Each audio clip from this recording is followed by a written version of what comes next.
কারিগরি ত্রুটির ফলে বিএনপি চেয়ারপারসনের জন্য পাঠানো কাতারের রয়্যাল এয়ার অ্যাম্বুলেন্সটি আজ ঢাকায় পৌঁছাতে পারেনি। ফলে আজ তিনি এভারকেয়ার হাসপাতালে চিকিৎসাধীন রয়েছেন। এই মুহূর্তে এভারকেয়ার হাসপাতালের সামনে রয়েছেন আমাদের সহকর্মী গোলাম মুর্তুজা। বেগম জিয়ার চিকিৎসার সর্বশেষ তথ্য জানতে সরাসরি যুক্ত হচ্ছি তার সঙ্গে। ধন্যবাদ জাবির। যেমনটা আপনি দর্শকদের জানিয়েছেন, আমি এই মুহূর্তে অবস্থান করছি রাজধানীর এভারকেয়ার হসপিটালের সামনে।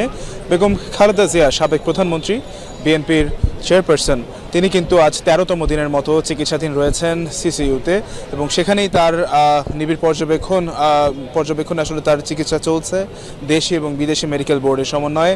আমরা দেখেছি বিগত দিনগুলোতে কিন্তু বিভিন্ন দেশ থেকে যারা চিকিৎসক এসছেন তারা একে একে মেডিকেল বোর্ডে জয়েন করেছেন এবং সেখানে তারা যোগদান করে তার যেই শারীরিক অবস্থা সেটি আসলে পর্যবেক্ষণ করেছেন।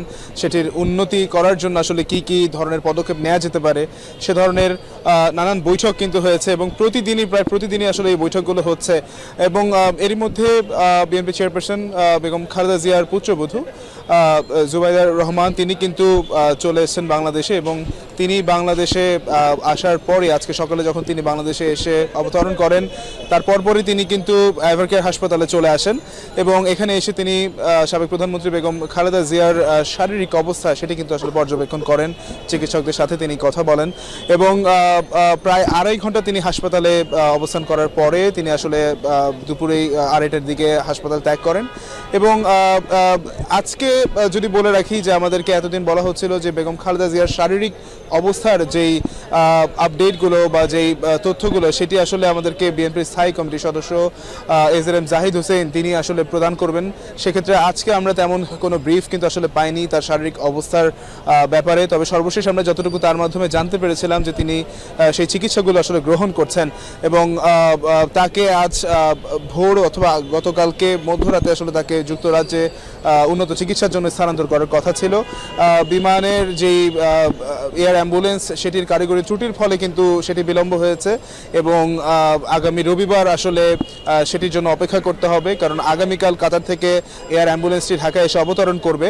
তারপরেই মূলত রবিবার যার যে মেডিকেল বোর্ড তারা আসলে বৈঠক করে আসলে সেই সিদ্ধান্তে উপনীত হবেন যে বেগম জিয়ার শারীরিক অবস্থাটা আসলে এই যাত্রাটির মাধ্যমে যুক্তরাজ্যে যাওয়ার মতো অবস্থায় আছে কিনা।